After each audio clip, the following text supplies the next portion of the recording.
Hello dear students, how are you? I hope you are fine. Welcome to my channel Law Scholars and Legal Issues.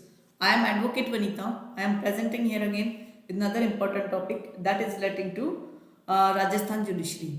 देखिए तकरीबन हो गया होंगे 52 इतने days हो गए हैं कि मैंने कोई वीडियो अपलोड नहीं किया है।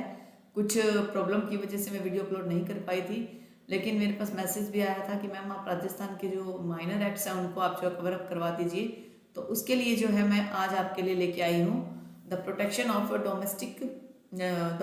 Of women from domestic violence act 2005। देखिए इस एक्ट को समझने से पहले हमें इस एक्ट के बैकग्राउंड को थोड़ा सा समझना पड़ेगा।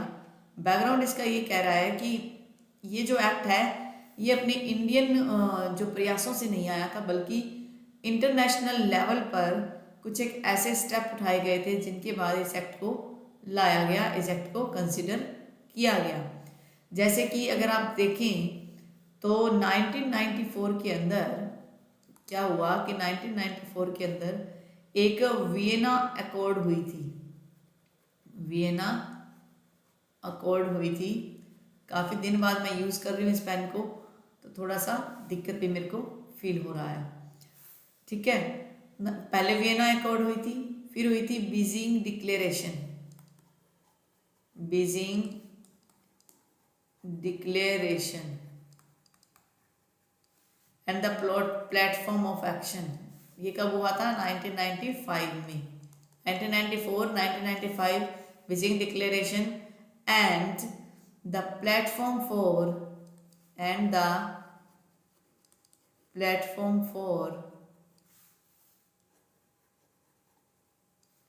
एक्शन। ये दो ऐसे आप कह सकते हो कि कन्वेंशंस कह लीजिए, अकॉर्ड कह लीजिए, डिक्लेरेशन कह लीजिए, और उन्होंने सबसे पहले जो है डोमेस्टिक वायलेंस का जो इशू है आपका उसको उठाया था। Put the domestic violence issue. तो प्री पॉइंट ऑफ व्यू से ये दो पॉइंट जो है इंपॉर्टेंट बन जाते हैं कि 94 का डिक्लेरेशन था, 95 का था। उसके बाद यूनाइटेड नेशंस कमेटी आई। यूनाइटेड नेशंस कमेटी है, उसकी एक आप कह सकते हो इम्पोर्टेंट कन्वेंशंस आई थी।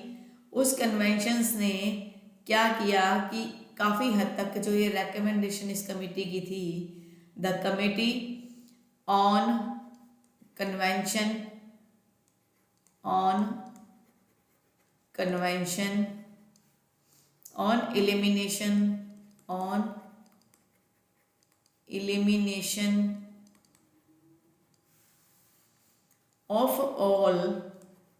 elimination of all forms of discrimination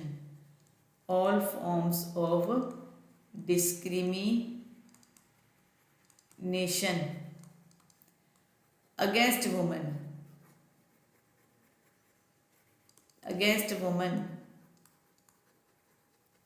ये जो आई थी आपकी ये कमेटी, इसने अपनी जनरल रिकमेंडेशंस दी थी। कब दी थी? 1989 को। क्या दिया? जनरल रिकमेंडेशंस दी।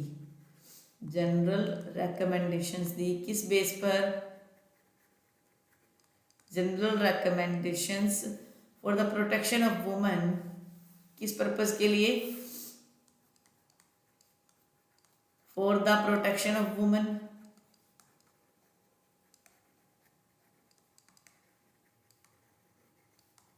Women against violence.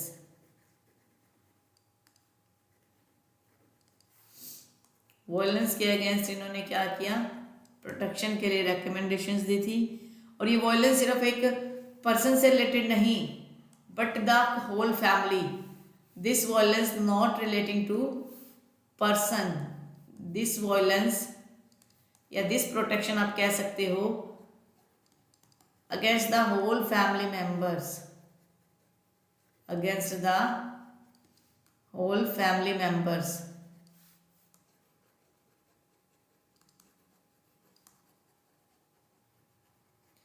ये तो आप जानते हो। देखिए जब भी डीवी की बात आती है, डोमेस्टिक वायलेंस की बात आती है, ये वायलेंस ज़्यादातर क्या होता है? आफ्टर मैरिज ही होता है। आफ्टर मैरिज ही ऐसे एक्ट्स होते हैं। बिफोर मैरिज भी हो सकता है, थोड़ा बहुत होता होगा, लेकिन आफ्टर मैरिज होता है।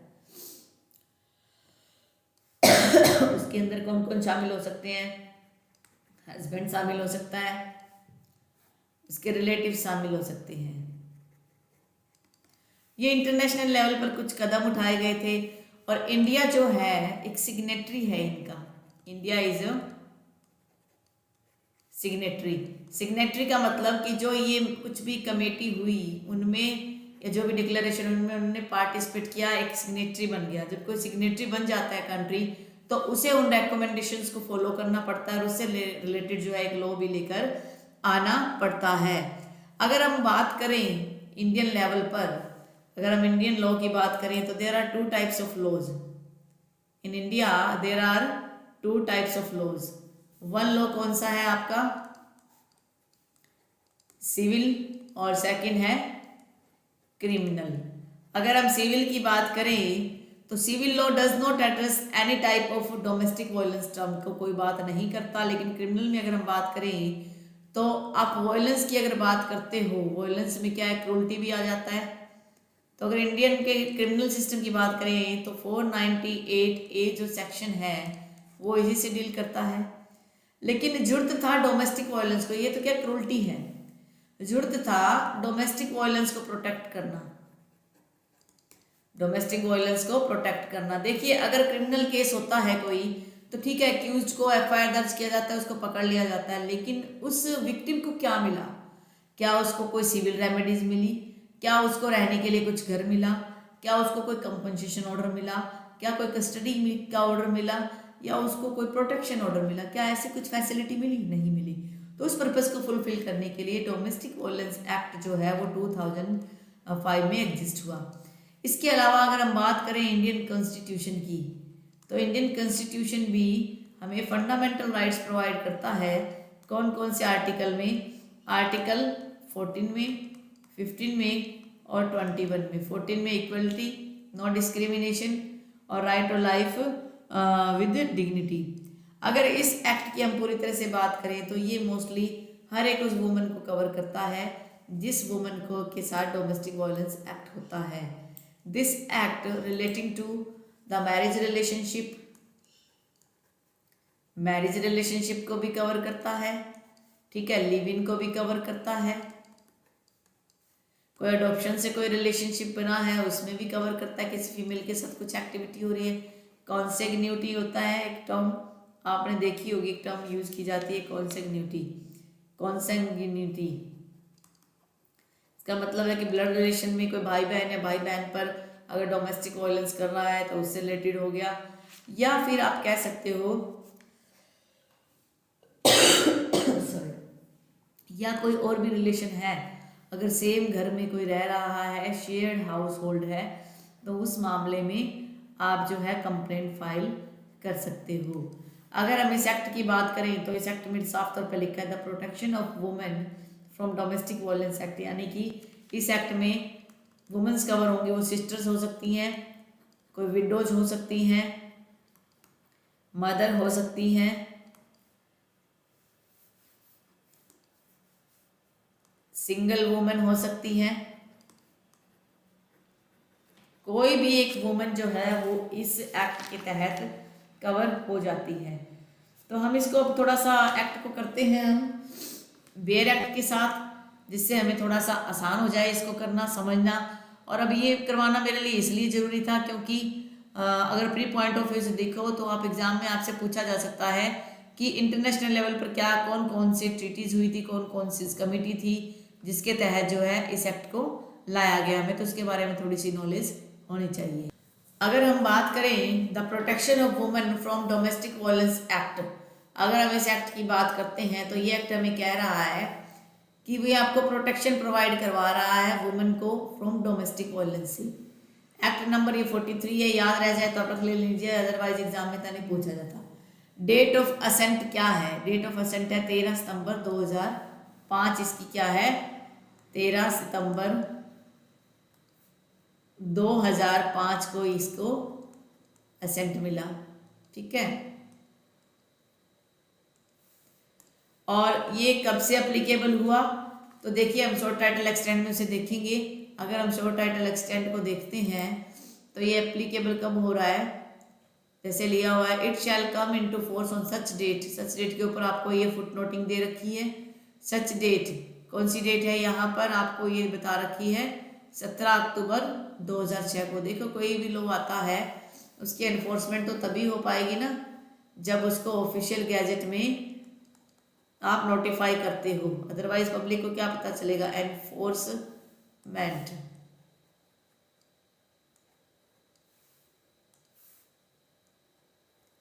एनफोर्समेंट है इसका 26/10/2006 को। तो ये इसका 17 अक्टूबर नहीं है, ये 26 अक्टूबर है। 26 अक्टूबर का इसको एनफोर्समेंट हुआ था। इसमें मेंशन नहीं किया गया पूरा, हाँ ये वाला डेट आपकी यहाँ पर एक डेट मेंशन की गई है, इसमें यहाँ पर लिखा हुआ है। तो ये कब एनफोर्स हुआ था, 26/10/2006 को। तो ये बात आपको याद रखनी है। फिर प्रीएम्बल क्या कहता है, an act to provide for more effective protection of rights of women, कि मोर इफेक्टिव प्रोटेक्शन प्रोवाइड करने के लिए वुमेन के राइट्स को guaranteed under the constitution who are the victim of violence, के विक्टिम है of any kind occurring within the family, जो family के अंदर किसी भी प्रकार का मैटर ऑकर होता है, and for matters connected therewith or incidental, या दूसरे मैटर जो उससे जुड़े हुए हों। फैमिली से कोई मैटर जुड़ा है, डोमेस्टिक वायलेंस उसके साथ हो रहा है वुमेन के साथ, और कुछ और भी इंसिडेंटल अगर कुछ और भी उससे चीज़ जुड़ी हुई है, उनको भी आप इसमें कवर अप कर सकते हो। अब बात आती है कि क्या सिर्फ हम फीमेल पर ही अप्लाई करेंगे, क्या मेल पर अप्लाई नहीं हो सकता? नहीं, देखिए ऐसा है कि स्पेसिफिकली वुमेन के लिए, हालांकि ऐसा कोई ज़रूरी नहीं कि सिर्फ वायलेंस जो है डोमेस्टिक वायलेंस सिर्फ महिला के साथ ही होता है, कि आजकल घरों में भी ऐसे हाल हो रहे हैं कि जहां डोमेस्टिक वायलेंस की वारदातें काफ़ी ज़्यादा बढ़ रही हैं, लेकिन मोस्टली फीमेल ही इसके हरास्ट, वुमेल को ही हरास्ट किया जाता है, इसलिए फीमेल के ये लाया गया है। दिस एक्ट में be called for the protection of women from domestic violence act is applicable in whole of India. अब यहाँ पर 1 पर 3 स्टार लगे हुए हैं, ये क्या कहना चाह रहा है, ऑल ऑफ इंडिया, ये इसलिए निकाल दिया गया है यहाँ पर कि 2019 के अंदर 31/10/2019 को जो जम्मू कश्मीर का जो ऑर्गेनाइजेशन एक्ट आया था 31/10/2019 से, अब ये जम्मू कश्मीर पे भी लागू होगा। पहले क्या था, जम्मू कश्मीर पे लागू नहीं था। इसकी डेट हमें बता दी है मैंने आपको कि इसकी डेट है 26/10/2006। अब हम कुछ इंपॉर्टेंट डेफिनेशन की बात करते हैं। सबसे पहले हमें ये पता होना चाहिए, अगर आप एग्जाम के पॉइंट ऑफ व्यू से देखो तो एक तो आप इसको अल्फ़ाबेटिकली, आप ये देखिए अल्फ़ाबेटिकली ऑर्डर में है। सेकंड, इसके लिए इंपॉर्टेंट डेफिनेशंस क्या है मैं कुछ नहीं कहना चाहूँगी, क्योंकि कई बार एग्जाम में कुछ इंपॉर्टेंट से बार भी प्री के एग्जाम में पूछ लिया जा सकता है। मैं आपको अगर कह दूंगी कि ये जो डोरी है इतना इंपॉर्टेंट टर्म नहीं है, तो हो सकता है एग्जाम में पूछ लिया जाए कि सेक्शन 2 डोरी प्रोहिबिशन एक्ट उसके बारे में बताता है, या सेक्शन 2H जो है वो डोमेस्टिक वायलेंस एक्ट बताता है, या बोथ बताते हैं। तो आपको थोड़ा सा ये आइडिया होना चाहिए। आज हम बात कर रहे हैं कुछ डेफिनेशंस का। The first definition is aggrieved. Aggrieved कौन होगा? एग्रीव्ड का मतलब होगा any woman who is or has been in a domestic relationship, जो महिला रह रही थी या रह रही है डोमेस्टिक रिलेशनशिप में। डोमेस्टिक रिलेशनशिप क्या है? वो रिलेशनशिप जो 2F में बताया गया है। Domestic relationship means a relationship between two persons who live or have at any point of time, at any point of time बताया हुआ है। सॉरी, थोड़ा सा कोल्ड हो रखा है, थोड़ी सी कफ हो रखी है, लेकिन मुझे था कि एक स्पेशल रिक्वेस्ट है, मुझे वीडियो बनाना है। एग्रीड पर्सन को समझने से पहले हमें एक टर्म समझना है, डोमेस्टिक रिलेशनशिप। उसको समझेंगे विद द रेस्पोंडेंट। अब रिस्पोंडेंट की डेफिनेशन है, उसको समझेंगे। कौन होता है respondent? Who alleges or have been subjected to any act of domestic violence by the respondent, जिसके ऊपर आरोप लगा है कि उसने डोमेस्टिक वायलेंस का एक्ट किया है। तो आप समझ लेते हैं डोमेस्टिक रिलेशनशिप में पहले, फिर दोबारा से एग्रीड की डेफिनेशन पे आएंगे। डोमेस्टिक रिलेशनशिप का मतलब एक रिलेशनशिप बिटवीन टू पर्संस, दो व्यक्तियों के बीच में हो सकता है, हु लिव और have at any point of time, जो किसी भी टाइम पर live together in A shared house hold, वो एक बंटवारे के घर में साथ रह रहे थे। When they are related by consecutive marriage और through relationship in the nature of marriage, ये मैंने आपको बता दिया कॉन्सेक्यूटिव ब्लड रिलेशनशिप में रह रहे हो, मैरिज में रह रहे हो, और through the nature of through a relationship in the nature of marriage या नेचर ऑफ मैरिज है, या कोई अडॉप्शन के थ्रू उसका मेंबर बना है, या कोई और फैमिली मेंबर्स जो साथ रह रहे हों ज्वाइंट फैमिली में, यानी कि ज्वाइंट फैमिली तक भी इसको वाइडली कर दिया गया है, तो वो डोमेस्टिक रिलेशनशिप माना जाएगा। कि एक ऐसा रिलेशनशिप जिसके अंदर दो व्यक्ति साथ रह रहे हों, वो ब्लड रिलेशन से जुड़े हों, मैरिज से जुड़े हों, या एक ऐसे रिलेशन से जुड़े हो जो नेचर ऑफ मैरिज का हो, अडॉप्शन से जुड़े हो, या दूसरे फैमिली मेंबर से जुड़े हों जो ज्वाइंट फैमिली में साथ रह रहे हों। अब फिर बात करते हैं रेस्पोंडेंट की। रेस्पोंडेंट के लिए आप आ जाइए 2Q पे। रेस्पोंडेंट का मतलब एनी अडल्ट मेल मेंबर। अब इस एनी अडल्ट मेल मेंबर को जो है वो अब आउट कर दिया गया है। Who is or has been in a domestic relationship with the aggrieved person, जो एग्रीड पर्सन के साथ डोमेस्टिक रिलेशनशिप में था, or against whom the aggrieved person has sought any relief, जिसके खिलाफ जो है किसी प्रकार के रिलीफ की डिमांड की गई है। तो देखिए मौजूदा टाइम में अगर हम इस टर्म की बात करें, एनी पर्सन की, अगर एनी अडल्ट मेल की बात करें, तो एक लैंडमार्क केस आया था इससे रिलेटेड, यानी मेल से रिलेटेड, कि क्या सिर्फ मेल पर्सन, जैसे हस्बैंड ने कुछ आपके साथ डोमेस्टिक वायलेंस किया, उसकी सिस्टर ने आपके साथ डोमेस्टिक वायलेंस किया, तो क्या उन दूसरे जो मेंबर्स हैं क्या उनको छूट मिलेगी जो फीमेल मेंबर्स हैं। तो एक केस आया था हीरल पी हरसोरा, उसको हरसोरा वर्सेस हरसोरा भी कहते हैं, हीरल पी हरसोरा वर्सेस कुसुम नरोत्तम दास हरसोरा, कुसुम नरोत्तम दास हरसोरा। ये जो आपका केस है 2016 का है। इस केस में कोर्ट ने कहा कि जो ये टर्म है अडल्ट मेल, ये क्या है, अनकॉन्स्टिट्यूशनल है।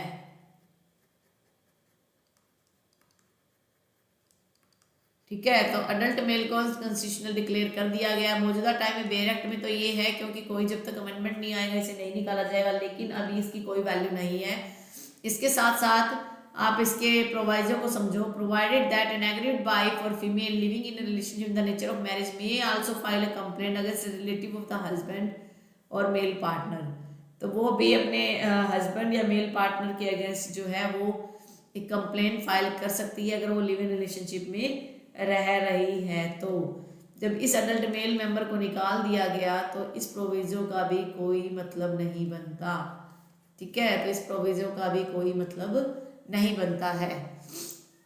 अब आ जाते हैं एग्रीड पे। अब समझ में आया कि एग्रीड पर्सन का मतलब हर वो वुमन होगी जो डोमेस्टिक रिलेशनशिप में रह रही है रेस्पोंडेंट के साथ। रेस्पोंडेंट कोई भी हो सकता है, कोई उसका हस्बैंड भी हो सकता है, उसकी सास भी हो सकती है, उसकी ननद भी हो सकती है।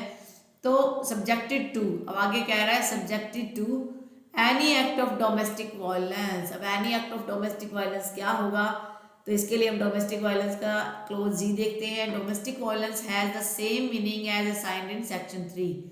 सेक्शन 3 में डोमेस्टिक वायलेंस का मीनिंग है, उसको हम देख लेंगे। बी बात करता है चाइल्ड की। चाइल्ड का मतलब कोई भी ऐसा व्यक्ति जो एज ऑफ 18 ईयर से बिलो का हो और उसमें अडॉप्टेड स्टेप और फोस्टर चाइल्ड भी आ जाता है। फोस्टर चाइल्ड का मतलब जिसको हमने परवरिश की हो। कंपनसेशन वो ऑर्डर है जो सेक्शन 22 में दिया गया है, तो उसके लिए हम 22 पढ़ेंगे तब इसको करेंगे डिस्कस। कस्टडी ऑर्डर 21 में दिया गया है। अब एक इम्पोर्टेंट टर्म और आती है डोमेस्टिक इंसिडेंट रिपोर्ट। ये क्या है, देखिए डोमेस्टिक वायलेंस एक्ट में एक प्रोटेक्शन ऑफिसर होता है। जब भी डोमेस्टिक वायलेंस की कंप्लेंट आती है, अब डोमेस्टिक वायलेंस की कंप्लेंट क्या है, एफआईआर तो होता नहीं है, इसमें आपको कोर्ट में लेके जाना पड़ता है। तो कोर्ट जो है मैटर भेजता है प्रोटेक्शन ऑफिसर को। प्रोटेक्शन ऑफिसर एक डोमेस्टिक रिपोर्ट भेजता है, डोमेस्टिक इंसिडेंट रिपोर्ट भेजता है, जिसका मतलब होता है एक ऐसी report made in the prescribe form, वो प्रिस्क्राइब फॉर्म में होनी चाहिए, on receipt of A complaint of domestic violence की कंप्लेंट के फॉर्म में होनी चाहिए, फ्रॉम एन एग्रीड पर्सन, एक एग्रीड पर्सन के थ्रू। तो ये डोमेस्टिक इंसिडेंट रिपोर्ट कोर्ट में पेश होती है, उसके आधार पर आगे डिसाइड किया जाता है। डोरी टर्म कहाँ यूज किया गया, सेक्शन 2H में डोरी टर्म यूज किया गया है, जिसको सेक्शन 2 ऑफ डोरी प्रोहिबिशन एक्ट में भी बताया गया है। Magistrate, next important term is magistrate. 2I बात करता है मजिस्ट्रेट का। मजिस्ट्रेट का मतलब ये वही मजिस्ट्रेट है जो जुडिशियल मजिस्ट्रेट फर्स्ट क्लास हम CRPC में पढ़ते आए हैं।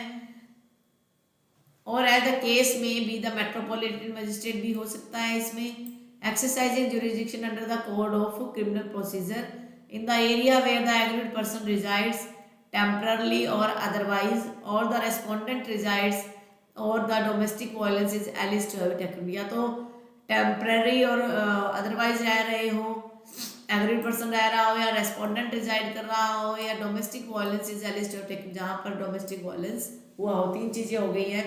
टेम्पररी अगर कोई रह रहा है कहीं पर रेंट पर, रेस्पोंडेंट या एग्रीड, और जहाँ पर कोज ऑफ एक्शन अराइज होता है। फिर एक टर्म यूज होती है इसमें मेडिकल फैसिलिटीज़ कि देखिए डोमेस्टिक वायलेंस क्या है, सिविल रेमेडीज भी प्रोवाइड करवाता है आपको। मेडिकल फैसिलिटीज़ का मतलब एनी सच फैसिलिटीज जो स्टेट गवर्नमेंट के द्वारा नोटिफाइड की जाती हो। सेक्शन 10 में आएगा ये। मेडिकल फैसिलिटी सेक्शन 10 में नहीं आएगा, ये आएगा आपका सेक्शन 7 में। मॉनेटरी रिलीफ का मतलब ऐसे प्रकार का कंपनसेशन दिया जाएगा। अब इसमें क्या है कि 5 तरह के ऑर्डर पास होते हैं: protection order, custody order, compensation order, monetary relief और रेजिडेंस ऑर्डर।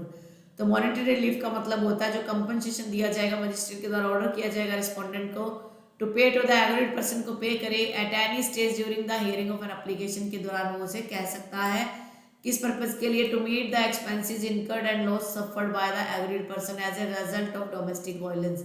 डोमेस्टिक वायलेंस के रिजल्ट के तौर पर अगर कोई सफर हुआ है तो। नोटिफिकेशन का मतलब है notification published in the official gazette, और नोटिफाइड भी उसी के हिसाब से समझा जाना चाहिए। प्रिस्क्राइब्ड का मतलब prescribed means prescribed by rules, section 2 हम बात करता है।